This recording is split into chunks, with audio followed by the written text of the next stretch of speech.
like to thank everyone. Thank you to Vaishnav and to Abhishek as well for their presentations.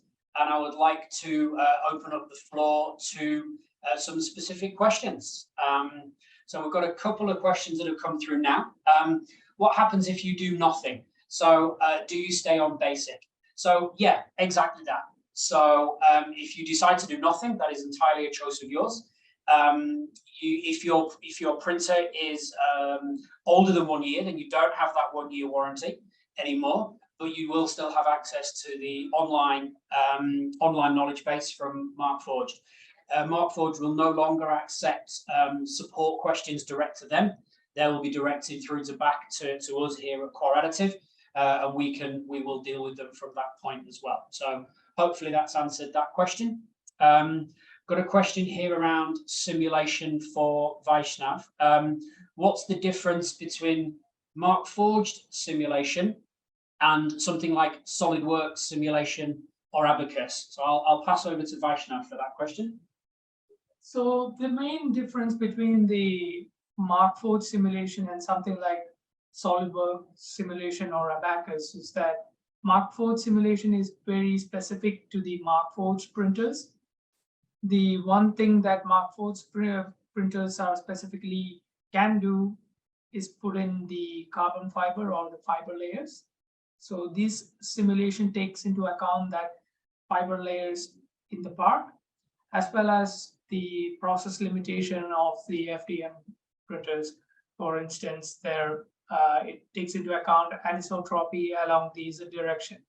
So that sort of process limitation might be difficult to model in some standard packages like Abacus or ANSYS.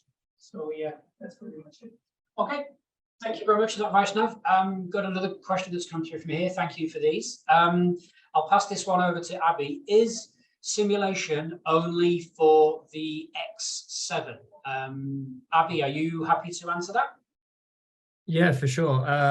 No, it's not. So effectively, it's a simulation tool for all of our printers that run at the moment. Onyx and carbon fiber are the two materials that we have available.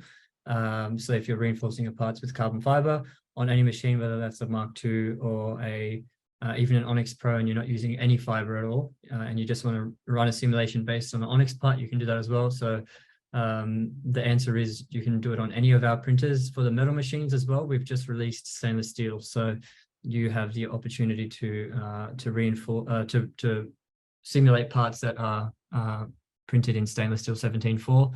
As we go, we're adding all of the materials in our portfolio to simulation, so you'll hopefully be able to do it for all the printers and all the materials soon.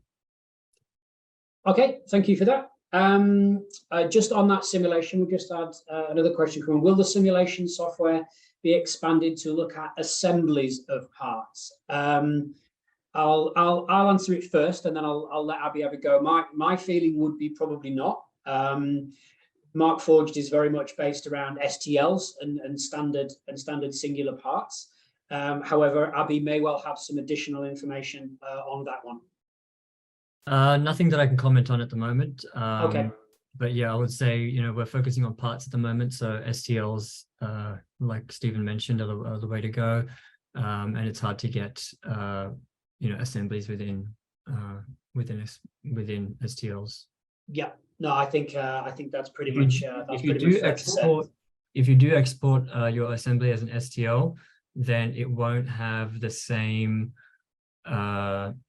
interaction between parts that you would have if you're using something like SolidWorks. So the best way to go would probably be to, if you're going for something that complicated in terms of a simulation, you're probably going to need your own, much more involved package.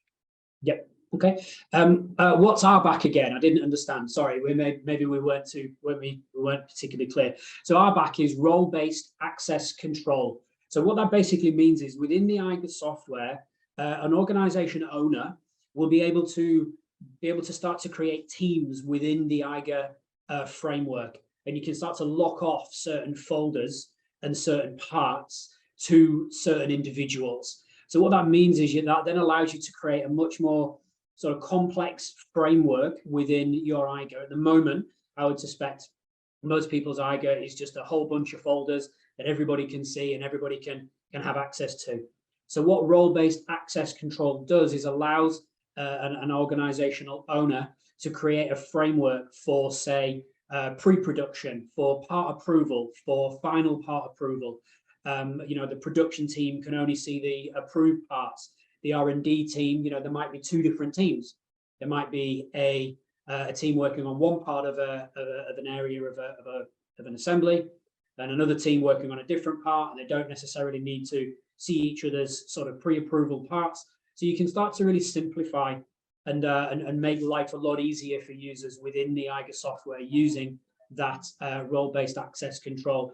If any of these sort of features you're not entirely sure how they might sort of affect your particular business, we're more than happy to have offline conversations specific to your individual needs and requirements, and we can offer some individual solutions that might well be sort of specifically relevant to you. Final question that we've got here, is inspection only on the FX20? I think we know the answer, but I'll pass over to Abby just to knock that one off. It's only on the X7 at the moment. It will be, we're working on getting it onto the FX20 as well, although it won't be using the same process as the X7 using lasers. It'll be using the sensors on the FX20. So yeah, hopefully soon. Fantastic stuff. Look, we've run out of questions, so we will start to wrap up here. Thank you very much for everybody that's attended. This webinar is also going to be has been recorded as well. So if you didn't manage to get to see this live, or you've got some colleagues that would be interested as well, we will be sending out some links to be able to access this webinar as a recorded webinar. I've just skipped back a slide to show that our email addresses again. So if you do have any other technical questions or queries regarding the new subscription tiers, then please do feel free to get in touch. Other than that, thank you very much for your time once again, and we hope you have a great day. Thank you very much.